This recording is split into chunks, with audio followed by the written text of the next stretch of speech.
नरेंद्र मोदी जब सदन में बोलते हैं तो अक्सर किसी न किसी फेमस लेखक, साहित्यकार की किताबों में लिखी बातों का जिक्र जरूर करते हैं। चाहे विपक्ष पर कटाक्ष करना हो या किसी खास मौके को याद करना, मोदी हर मौके पर साहित्यिक बातें जरूर करते हैं। प्रधानमंत्री नरेंद्र मोदी ने भारत छोड़ो आंदोलन के 75 वर्ष पूरे होने पर संसद में आयोजित विशेष सत्र में विख्यात साहित्यकार राम वृक्ष बेनीपुरी और उनके चर्चित निबंध जंजीरें और दीवारें का उल्लेख किया। गुलामी की जंजीरों से मुक्त हुआ, देश उस मुक्ति के लिए छटपटा रहा था। नेता हो या नागरिक, किसी की इस भावना की तीव्रता में तसु भर भी अंतर नहीं था।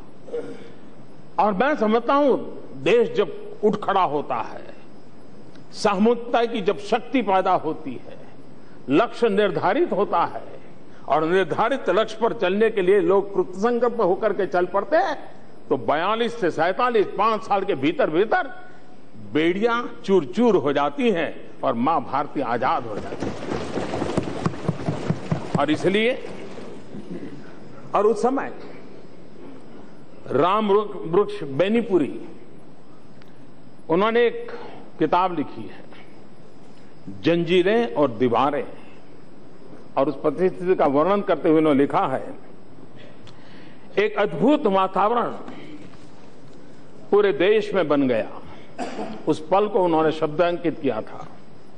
हर व्यक्ति नेता बन गया और देश के प्रत्येक चौराहा करो या मरो आंदोलन का दफ्तर बन गया। देश ने स्वयं को क्रांति के हवन कुंड में झोंक दिया।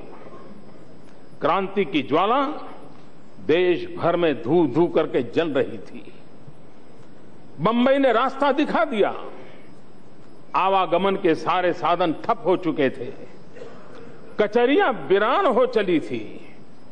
भारत के लोगों की वीरता और ब्रिटिश सरकार की नृशंसता की खबरें सब दूर पहुंच रही थी।